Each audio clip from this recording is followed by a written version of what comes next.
Hello guys, welcome back to my mini blog. So guys, আজকে জানাই সকলকে শুভ অক্ষয় তৃতীয়ার প্রীতি ও শুভেচ্ছা।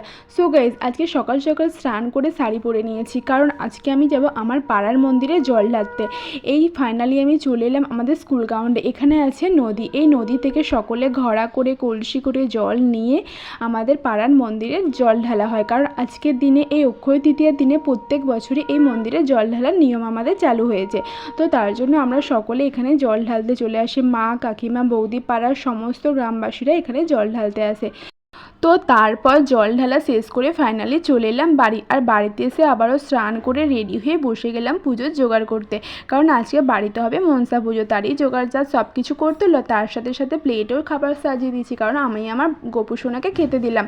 আজকে ছিল চিড়ে, মুরগির সন্দেশ, এইসবই আনা হয়েছিল গোপুসোনাদের। তো গাইস, আজকের অক্ষয় তৃতীয়ার দিনটা আমার এইভাবেই কাটলো। তোমাদের কেমন কাটলো অবশ্যই কমেন্টসে জানিও। টাটা।